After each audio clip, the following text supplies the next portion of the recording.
Hello friends, मैं मिथिलेश कुमार आपका स्वागत करता हूँ। हम लोग स्टडी कर रहे हैं ट्रैक्शन सिस्टम। तो ट्रैक्शन में हम लोग देख रहे थे लाइटिंग सिस्टम में, ठीक है। तो इसमें अब हम लोग देखेंगे जो नया टॉपिक है, ठीक है, वो है आपका जो सिलेबस में है HOG, हेड ऑन जनरेशन, ठीक है। मतलब हेड ऑन जनरेशन। तो इसमें हम लोग क्या करते हैं कि सप्लाई कहाँ से लेते हैं। इससे पहले वाले में हम लोग ने देखा था कि सेल्फ वाले में देखा था कि व्हील्स के साथ आपका अल्टरनेटर कनेक्टेड होता है, ठीक है। दूसरे में हम लोग देखा था कि हम लोग क्या पावर कार यूज कर सकते हैं, उसमें हम लोग डीजल अल्टरनेटर यूज करते हैं। लेकिन इसमें हम लोग क्या करते हैं, सप्लाई लेंगे जो अपनी लोकोमोटिव से, या तो सप्लाई लेंगे या डायरेक्टली ओवरहेड लाइन से अपन सप्लाई लेकर अपना रिक्वायरमेंट को पूरा करेंगे। इसलिए इसका नाम दे दिया हेड ऑन जनरेशन, ठीक है। देखिए इसमें the HOG, head on generation scheme, is widely used power supply by railway world over, ठीक है। तो इस तरीके का हम लोग सिस्टम यूज करते हैं जितने भी ओवरऑल वर्ल्ड में जितना भी रेलवे का सिस्टम है उसके लिए स्पेशली हम लोग इस तरीके का सिस्टम यूज करते हैं, हेड ऑन जनरेशन, ठीक है।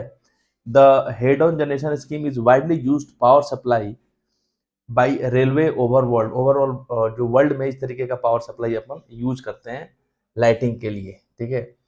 The power supply system for the coaches is either received, ठीक है। तो कोच तक पावर सप्लाई कैसे रिसीव होता है, आइदर फ्रॉम द लोकोमोटिव, या तो लोकोमोटिव से ले लो क्योंकि लोकोमोटिव में ऑलरेडी सप्लाई आ रही है, या और it is directly tapped from traction overhead lines into the power car, ठीक है। या तो लोकोमोटिव से ले लो या डायरेक्टली आपका जो ओवरहेड ट्रैक्शन आपका वायर है वहां से सप्लाई ले लो पावर कार के लिए।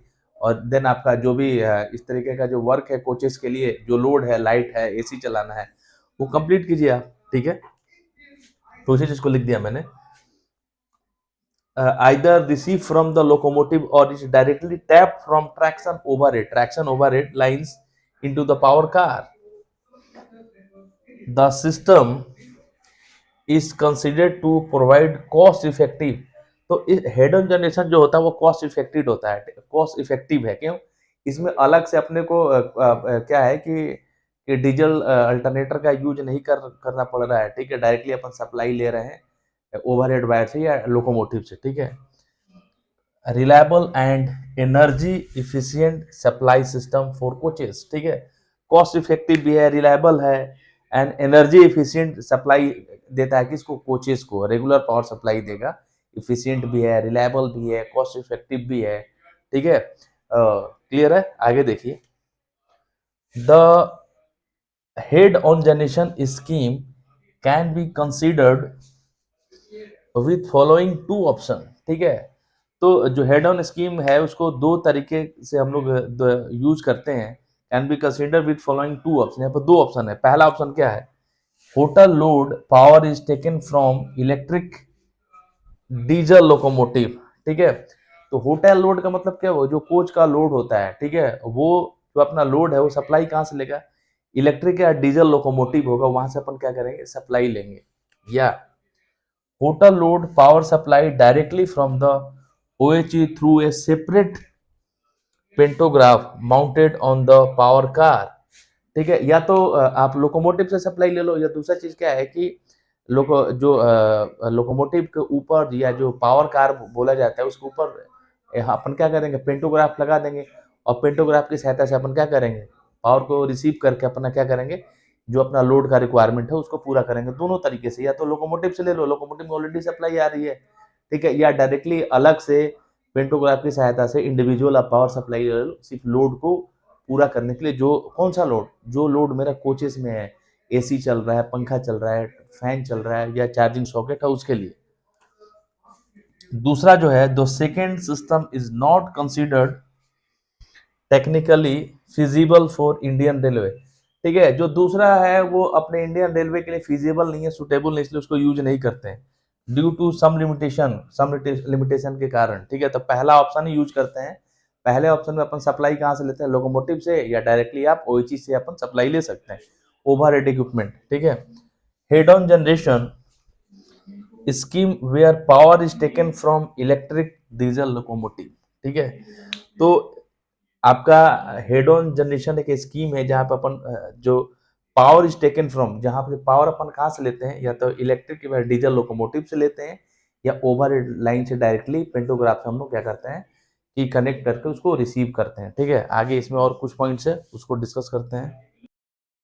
आगे का पॉइंट इसमें देखिए। ठीक है, the power supply is received directly from locomotive through coupler.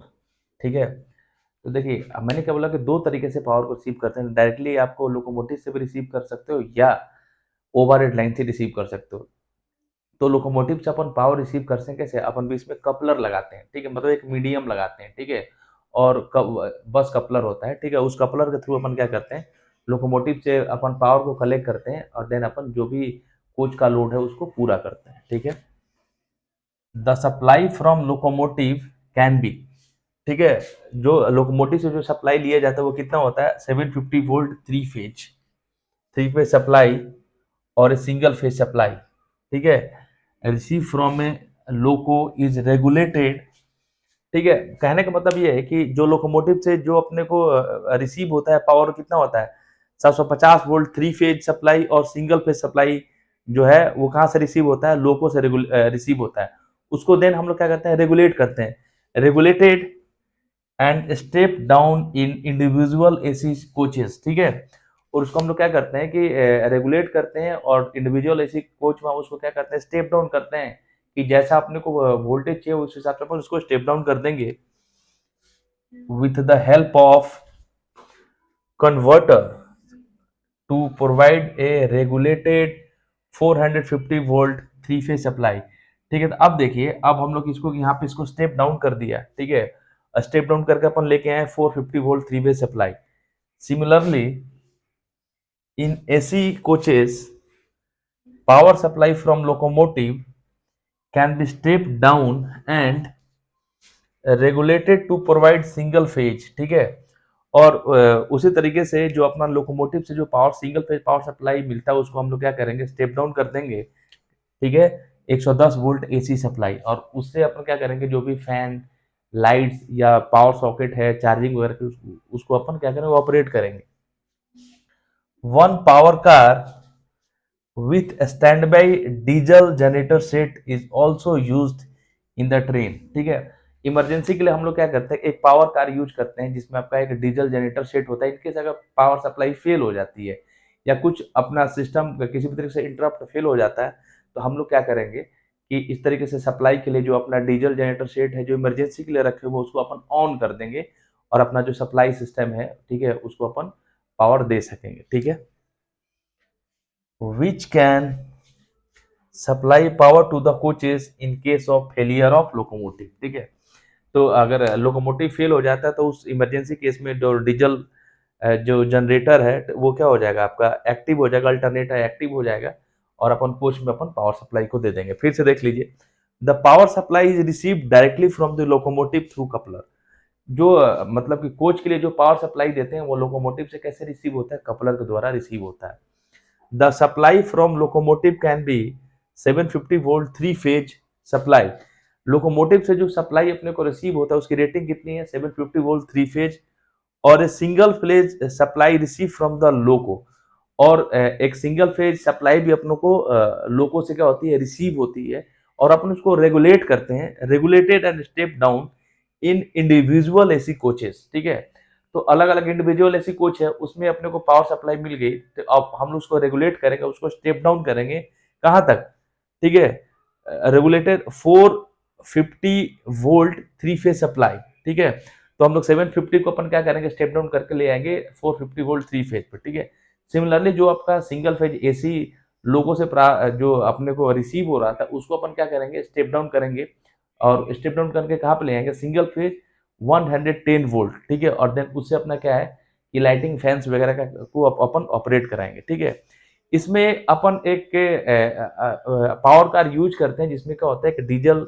Alternator होता है। इनकेस जो आपका लोकोमोटिव से जो पावर सप्लाई मिल रही है वो फेल हो जाती है, उस टाइम पे अपन डीजल अल्टरनेटर को ऑन कर देंगे और सब कुछ में जो पावर सप्लाई है उसको अपन दे सकेंगे इमरजेंसी केस में। ठीक है, इसका एडवांटेज देख लीजिए क्या क्या है, cheaper cost of power as compare to EOG and SG system. ठीक है, तो जो हेड ऑन जनरेशन है वो चीपेस्ट होता है किसके कंपेरिजन में, इंड ऑन जनरेशन और आपका सेल्फ जनरेटेड, ठीक है। इसमें हम लोग क्या कर रहे हैं, डायरेक्टली लोकोमोटिव से अपन क्या कर रहे हैं, सप्लाई ले रहे हैं। इंड ऑन जनरेशन में क्या कर रहे थे कि डीजल अल्टरनेटर यूज कर रहे थे, तो काफी ज्यादा डीजल का खपत हो रहा था, तो कॉस्ट इफेक्टिव था अपना, ठीक है। Pollution is less as compare to EOG system, ठीक है। ईओजी सिस्टम में बहुत बड़ा बड़ा दो तीन तीन चार चार अल्टरनेटर आपका चलते रहता है, उससे बहुत ज्यादा पॉल्यूशन वगैरह होता है।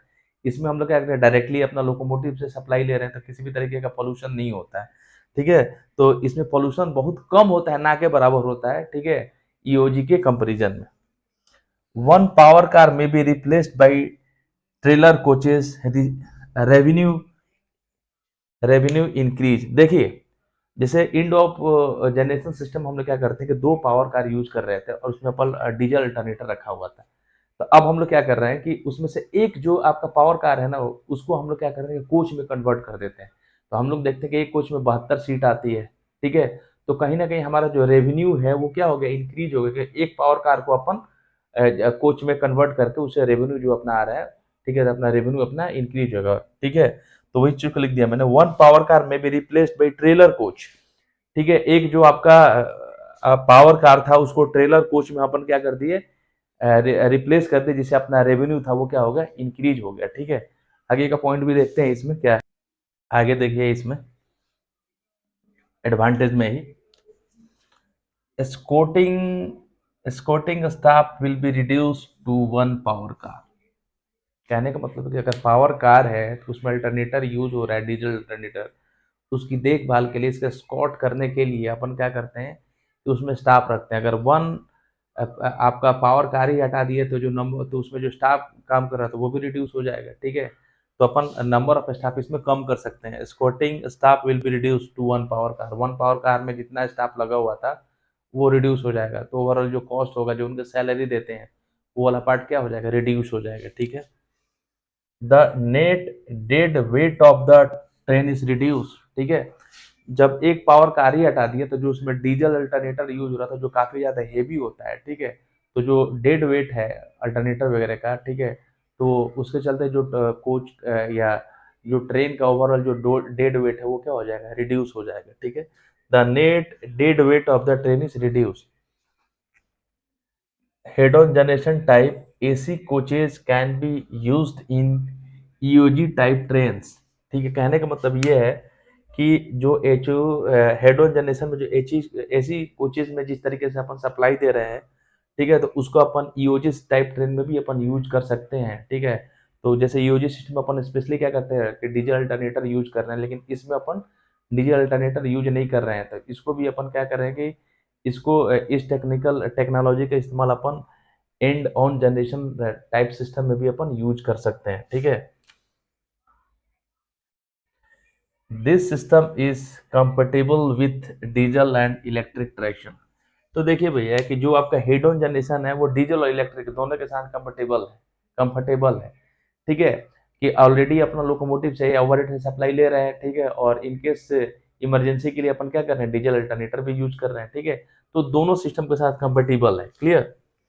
Maintenance cost of HOG system coaches is lower as compared to self generating coaches. तो ये जो इसका जो मेंटेनेंस कॉस्ट है ना हेड ऑन जनरेशन का, सेल्फ जनरेटिंग कॉस्ट के कंपैरिजन में क्या होता है, इसका मेंटेनेंस कॉस्ट क्या होता है, कम होता है। वाइल कि जबकि सेल्फ जनरेटिंग सिस्टम में हर एक कोच में हम लोग अल्टरनेटर लगाते हैं, ठीक है, तो उसका ओवर तो हर एक कोच में मेंटेनेंस का काम चलेगा, लेकिन इसमें ऐसा नहीं है, ठीक है, ऐसा नहीं है। तो देन ओवरऑल जो मेंटेनेंस का कॉस्ट है वो क्या हो जाएगा, रिड्यूस हो जाएगा, ठीक है। डिसएडवांटेज देख लीजिए, while working with electric locomotive there are power interruption for short duration to various electrical equipment except for light while through the neutral section। कहने का मतलब ये है कि अगर अपन लोकोमोटिव से पावर सप्लाई दे रहे हैं, ठीक है, तो कुछ शॉर्ट ड्यूरेशन के लिए अपना पावर इंटरप्ट हो सकता है, ठीक है, एक्सेप्ट लाइट को छोड़ के, क्योंकि लाइट के लिए अपन क्या कर रहे हैं कि बैटरी यूज करते हैं 24 वोल्ट की, ठीक है। क्यों, देखिए हम लोगों ने न्यूट्रल सेक्शन देखा था कि जब भी ट्रेन न्यूट्रल सेक्शन से गुजरती है तो वहाँ कोई भी सप्लाई नहीं होती है, ट्रेन अपनी खुद के मूवमेंट के कारण उस न्यूट्रल सेक्शन को क्रॉस कर जाती है। तो उस न्यूट्रल सेक्शन में जब सप्लाई नहीं है तो लोकोमोटिव में सप्लाई नहीं है, जब लोकोमोटिव में सप्लाई नहीं है तो कोच में भी सप्लाई नहीं आएगा।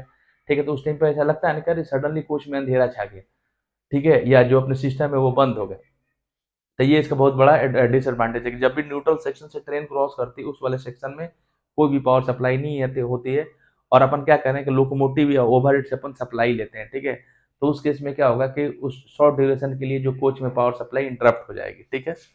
while working with electric locomotive there are power interruption। interrupt का मतलब क्या है? interrupt होना, सप्लाई नहीं होना for short duration के लिए to various electric equipment except for light while through the neutral section। जब न्यूट्रल सेक्शन से अपन लोकोमोटिव क्रॉस करेगी तो वहां पर सप्लाई नहीं होती है, तो लोकोमोटिव को जब सप्लाई नहीं मिलेगी तो जो कोचेस में भी सप्लाई नहीं जाएगा, मतलब शॉर्ट ड्यूरेशन के लिए, ठीक है, जो कोचेस में जो सप्लाई जा रही है वो इंटरप्ट हो जाएगी, बंद हो जाएगी। One power car is still required for supplying power during failure of OHE supply और लोकोमोटिव, ठीक है। मतलब अपने को एक पावर कार इसके साथ अटैच करना पड़ता है कि अगर इनकेस लोकोमोटिव से सप्लाई नहीं मिले या OHE सिस्टम फेल हो जाए, ठीक है, तो ये इसका डिसएडवांटेज है, ठीक है। यहाँ पे आपका जो टॉपिक है वो फिनिश होता है, ठीक है। Thank you.